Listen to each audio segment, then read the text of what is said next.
Hey, Genius Leaders! It's finally time for a solo episode of the Genius Leadership Podcast. It's been a while, and I have quite some ideas to what to talk to about, but let's focus on one. And that is the theme that has been a bit of a red thread on many conversations this year on the show. So I want to summarize it, and I want to give you several examples from my clients on how they reach that. And by that, I mean feeling like you are the captain of your own life.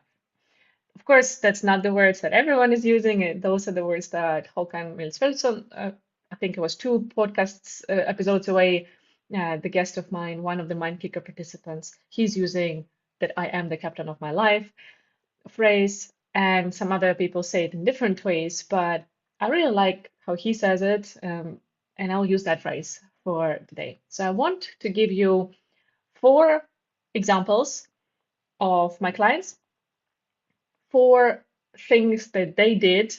Of course, it's never like one thing and that's the life changer in a way, but I want to illustrate with their examples of how those four things worked for them to feel like they are the captains of their lives. So let's dive in. Actually, we'll start with Håkan and summarize a bit and comment on what you have experienced or heard about from his interview. Håkan is a very mature person, has been having a successful company for a quarter of a century, and feeling good in many ways. But at the same time, he felt like he was driven by the agendas of the others, by the priorities of the others, by the wishes of the others. And it was difficult for him to step back from that, step away from it, and feel into what does he need, what does he want, and act from that.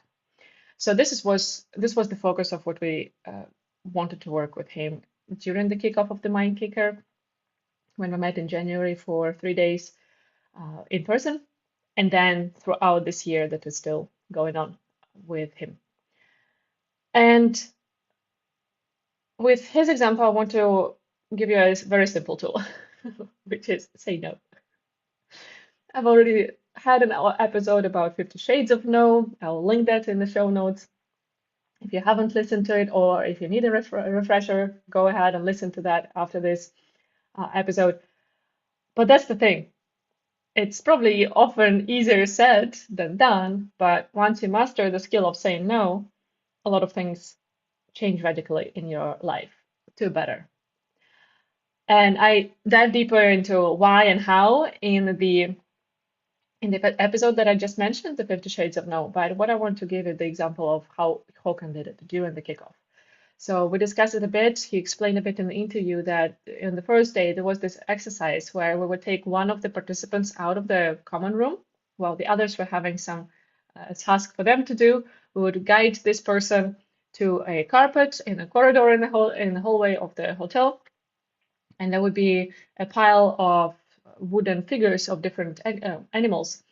And we would say, you have 5 minutes, build a tower. And it was very interesting to see how different the reaction was to the task from each participant. So Håkan directly started asking, is it the highest tower? Can I move them from the carpet? And so on and so forth. So and in the episode, he's saying that if in his head it was a competition, so he directly needed to understand the rules of the competition, and he needed to win. He needed to look good in our eyes. So that was his goal. And he started building it. And we would leave the person alone, go back to other participants, and then 4 minutes in, we would come back, give them the heads up. You have still 1 minute. And by that time, he built quite a high tower. So that was actually the tallest one out of three participants that have been built on the towers. And he still had some animals, and it was getting wobbly. So he was doubting, and then he was like, "Yeah, probably we'll stop here." And we're like, you still have 1 minute. We didn't say you can build a tire or you can make it safer, or more stable. We just said we still have 1 minute. And he took it as the encouragement to go further, and he did. And then just before the timer goes off with the 5 minutes, his tower collapses. And he was very frustrated with himself for that. He was like, when we were discussing this exercise afterwards all together, he said, I felt like I I had a good tower. It was quite high. I was quite satisfied, but then you came and you said about 1 minute, and I decided to go because you were not satisfied enough. And we worked on that throughout the day with different exercises. We were mindful with Jonas what we were saying, so that between the lines he would keep getting some messages there. We would ask him questions about himself and so on. And then the next day we went for a hike, silent hike, which ends up at the river, geothermal river, and it's nature, so the temperature is quite different depending on the weather conditions. And that time it was lukewarm, so it was not hot. Sometimes it's hot, you can stay there for hours in the middle of the night, in the middle of the winter, which I've done many times. But that time it was like it was okay to be in there, but it wasn't like wow, super relaxing. You can just chill and fall asleep there. And Håkan said, I don't want to go there. I'll just stay outside. For half an hour that we were in the river, changing, drying ourselves, and so on, he was just walking next to us. He was sipping the coffee, having the snacks that we brought. He was participating in the conversation with us, but he didn't go into the water. And I was so proud of him for that in that moment because he said what he wanted. He spoke up for himself. He expressed his priority and he followed that. And that was the first step towards the change, towards becoming the captain of his life. And already 3 months into the program, he actually said, I am the captain of my life. And for me, I'm having goosebumps right now when I'm saying it, because just 3 months of someone's life to rewire something that has been there for decades, and I mean decades, very deeply. And of course, it doesn't mean that Håkan always says what he wants and what he needs and what he prefers and so on and so forth. It's always a journey, but he felt like he is empowered. He knows what to do. He knows his patterns. He manages to see them on time and has the tools to react in a different way to keep improving. So with this example, I just want to hopefully give you an inspiration to think what is that pattern that you feel like it's not serving you, and explore. Do you feel deep inside that, okay, this is nothing that I will be able to rewire? And sit with that. I challenge you to really sit with that belief and explore. Is it really true? Is it really something I cannot rewire? Because Håkan did. And he keeps doing it. He keeps rocking that. He is improving. There are, of course, still some frustrations in the journey, but that's how it is. But he started with saying no. That was a huge step, and I hope you'll take this step for yourself. So listen to the episode. I'll give you a lot of examples there how you can say no, how it can look like depending on different situations, and I hope you are using that tool because it is life changing. All right, second example that I will give you is a client of mine who has also been on the show, Rob Napoli. He has been building, so when we started working together, it was almost 3 years ago, he has been building a coaching business. So he's really good in branding and marketing, or branding and sales. He has built a successful sales company that they exited, and at the time he was in the process of selling that or exiting that company. Still had some commitments there. And he was building coaching. He was like, okay, I'm good at that. I'm good at teaching, so I'll help others be that. And he was not enjoying it. It was draining for him. There were a lot of elements there that were just not his jam. So at some point, he decided, okay, I will rebrand everything and start building courses. And I challenged him, like, is your trainings, courses, and things like that, is that really what you want? He's like, yeah, I love being in front of people, bring value, create some aha moments for them, some transformation, like trigger that, like be the first seed, and then they start, or be the tiny snowball, and then just starts rolling in their lives and changing a lot. But the thing that I have observed was that he would say things, I open my calendar in the morning and I just directly feel drained. I hate what I'm seeing there for my day ahead. Those are things that bring me money, yeah. Things that I'm good at, yeah, but there's no energy.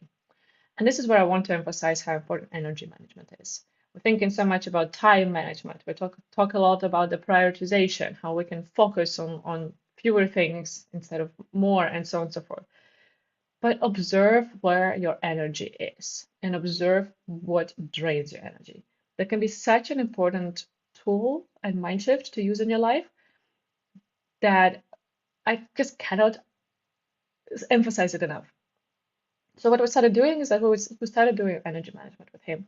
And I forced Rob to pause things that were giving him money, but no satisfaction and no energy, and say like, okay, you do the bare minimum there, you to cover your bills and so on, but right now focus on doing this. Sell this offer. Just because I know that you will have energy from that. You'll get more inspiration, you'll create content that is more aligned with what you want to build and so on and so forth. And he was doing that, he was winning that. It was super easy. Like, Rob is freaking amazing at I tell something, he does it. And he might not believe in it and so on, but he'll try it. It's not like, oh, Anna, you're saying bullshit, or I don't feel comfortable with that, but I'll do it. I'll try it. So we started really looking into his energy. And lo and behold, at some point he realized, okay, I want to be a part of a team. I don't want to build a one-man show. I this all is not for me, and trainings is not the thing that I want to do because after 50 times of delivering the same material, I hate it, even though I'm so good at it and people love it. So we're again looking at like where is the energy coming from?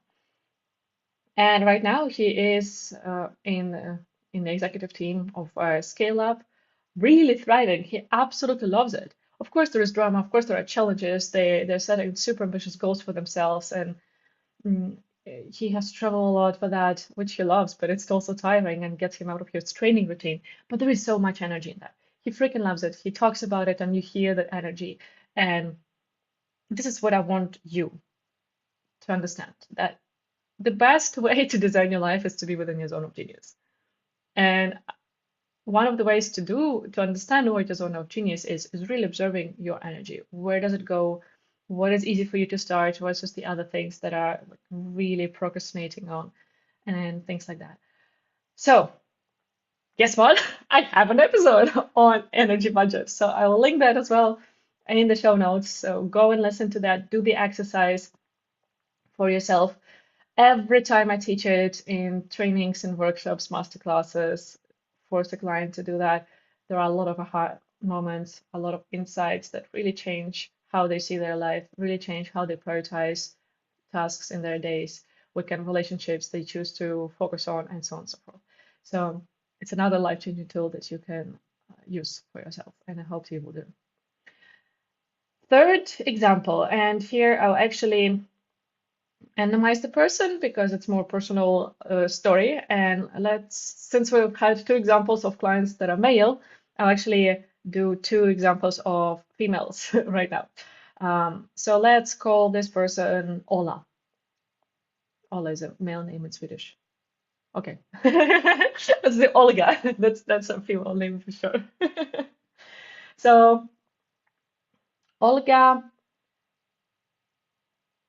did a little bit of work with me, and soon after dropped the calming down medication that she has been on for over 20 years, which was not a goal at all for us. We were not talking, she didn't share with me that she had that. She didn't share with me that she was not sure it's good for her or anything like that. It was just something that she didn't really talk about. But then during one of the sessions, she said, like, I actually stopped using them several weeks ago and it's working well.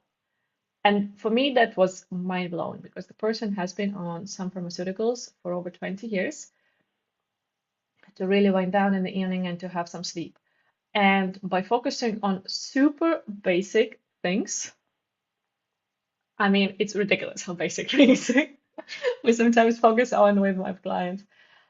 She managed to really get off that medication in a healthy way. So it was with the supervision and everything. So I don't recommend you to just drop those things because you're working with someone who's helping you mentally or with your mindset, but do it in a way that is healthy and sustainable for you.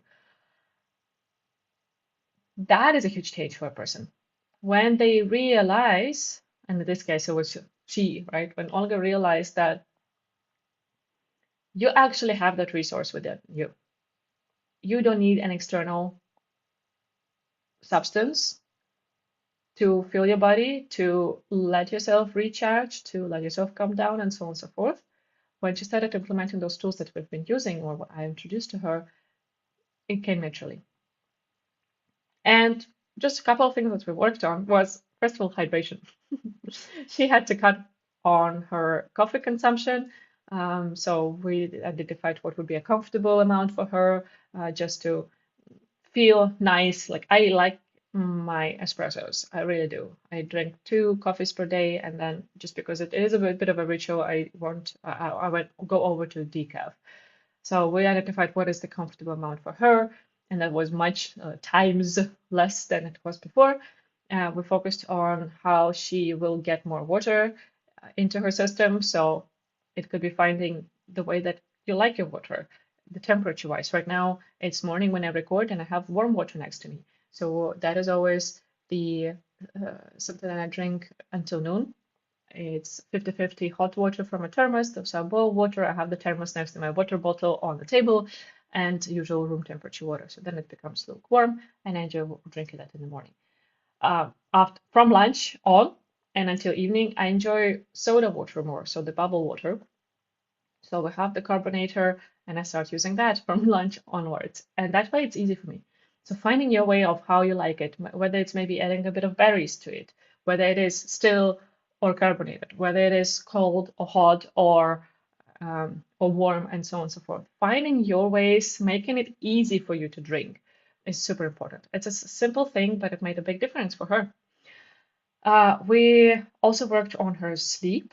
So we looked into her evenings. How do those look like? What is going on there? Change some things for the sleep hygiene for the better of that. And then we also worked on the daily resets. So really watching the energy levels of yours, whether it is just how you feel, or if you're using any of the smart tech. I have the Whoop, for example. She has a sports watch. So looking at what the uh, tool of yours, device of yours says, and using the data and using those insights. If you see that you are stressed right now, don't push through the answering the next email. Don't run to the next meeting. Say, sorry, I will be 5 minutes late. Sit down and just take a couple of deep breaths. It's not more complicated than that. Once we allow ourselves to do these simple things, you'll see how much magic happens within that. And I think this is something that we make overly complicated for us. We feel almost ashamed to use the simple tools, the basics of self-care, of physical care of ourselves, because I'm so smart, I'm so successful, whatever the story is, it's like I shouldn't be focusing on how much water I drink during the day. Yes, you fucking should. I'm sorry about language, but this is still the basics that helps your body function in a good way. And this is something that if you focus on that, you'll see a big difference in your life. So for Olga, it was really that focus on those primitive, basic, foundational things in her health, physical health first and foremost. She managed to get off the medication she's been on for 20 years. Just taking a break for you to sink it in. Do you focus on your basics enough? Pick one of them and focus on that for 3 weeks. Really, just okay, water. Count your freaking glasses. How much water do you drink per day? Or sleep. Okay, what tiny thing can I change today? Turning your phone in a monochrome mode, for example. That was very helpful for me on the previous phone I had. It was an Android phone. So at 9 p.m. it would just turn black and white, and I was not so interested to pick it up. So finding those tiny things for yourself can really help and change a lot in your life. So let's take the last, and let's call this client Emily. So Emily came to me after a major burnout. She left her job because of some misalignments there on the values level with the company leadership. So she was on a quite high position there. She's built a big function and grew the business, but it was not working well. Back to energy management and alignments there, and also saying no to things, right? So unfortunately, for Emily, it went too far. She was in a severe burnout. So she spent almost a year, I think, just recovering from that. And then she came to me saying, okay, I feel like I'm slowly getting ready for the next step. So I can start working part-time right now. I still don't have the capacity to do a full-time job, but I need to understand how do I avoid getting in the situation like it was before. So what could the next career step be for me so that I feel like it's challenging me, but it's nurturing me as well. It's not really draining me like it did before, especially given that I still don't have the full capacity. So we were working a lot on different scenarios that she had. Uh, different jobs opportunities that she was seeing on the market. And it was a lot of pros and cons. So how do you feel? So, okay, there are some practical things here. And, for some people, it could be as practical as where is the location of the office. For example, for me, getting um, a job somewhere in west part of the city, that would be going with the traffic, and I don't want to drive in the traffic. I don't want to contribute to that. And that would be very stressful because that would be not a nice bike ride. It would be along all the traffic in a dirty air, just sniffing that all in while biking and stuff like that. So I would really be cautious taking a job there if it has to be a full-time job that I need to uh, go during the usual hours, the rush hours. That would be a stopper for me, for example, right now. I don't want that in my life. Mm, Not like I'm looking for a full-time job, but this is just an example. So sometimes those things can be the decisive factors, and I think we need to really allow ourselves to look into that. Um, and of course, someone else would be like, "Oh, I don't care if I need to fly every day to do this job and to get this job, or I need to commute 3 hours every day, and so on and so forth." Fine, and it's fine for them, and then follow that. So here we were really looking into those practical things with Emily of every job opportunity that she was considering, and then energetically so much as well. And I had to really challenge her sometimes, whether it would be some ego talking or whether it would be just, a good girl mm, of part of her talking to take that job, or it would be something else. So it was a lot of back and forth. It was a lot of challenges. I really need to push sometimes and, press some buttons. But what happened is that through all of that, suddenly one job opportunity came up, which she was not excited about some time ago. But she applied all those questions and the structures that we have used and very quickly made a decision and started the job. And so far, really enjoying it. It was earlier this year, so we're several months in that, and it works. So really talking through is the tool that I want to take from here. So if we talked about saying no with Håkan, we talked about energy budget and energy management with Rob. With Olga, we talked about the basics of your physical health and how you can take care of that. Here it's about the value of a conversation. Having someone, ideally someone who is not emotionally engaged. So sometimes your partner and spouse can help you. Sometimes a friend can help you. Absolutely. Use those people in your network to help you process and think at them, as I like to say. But sometimes it does have to be someone else standing outside of us. Some of my clients have their spouses being upset, saying like, "I've been saying that to you for 5 years. Why didn't you listen to me? Why do you listen to Anna now? Why are you paying her to hear the same advice and then you suddenly go and do it?" And it is because I'm saying it from the perspective of what is best for my client, not what is in the best interest of his or her spouse. So that makes a big difference. Sometimes when we are very close to the person, we're not the right one to help.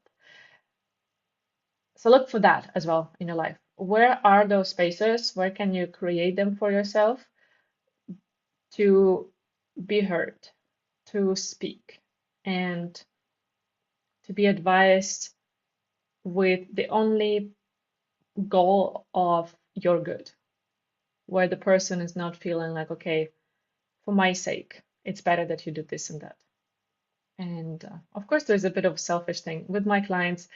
It is my fulfillment, right? It's selfish from in some way as well that I want them to succeed. I want them to feel better because then I feel better myself. I feel like I'm bringing or I'm living my purpose. But it's still easy to detach, or that success like that does not define what success would be for the person. It's still their success that leads to my fulfillment. It's not, okay, only if this person raises money for their company, or only if this person goes into a usual job instead of entrepreneurship because it's less stressful at home.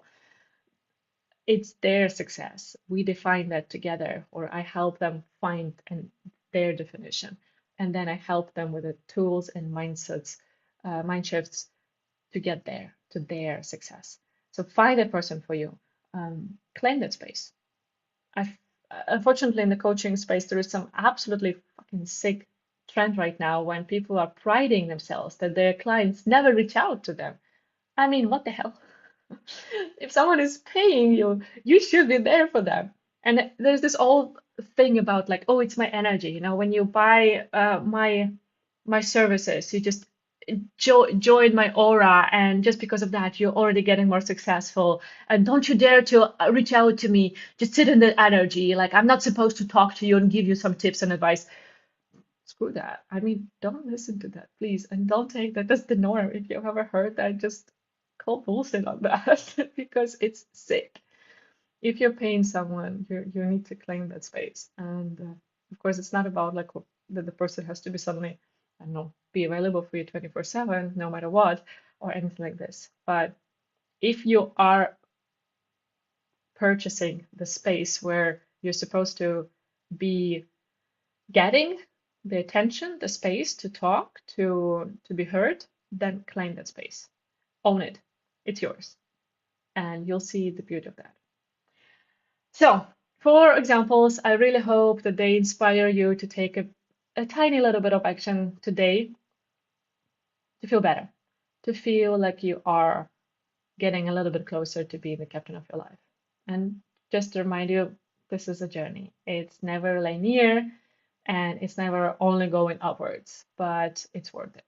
Every little win on the way gives you more energy, gives you more inspiration, gives you more fulfillment and satisfaction from your life. And that's worth it. It's worth the effort. It's worth those valleys in between, I promise.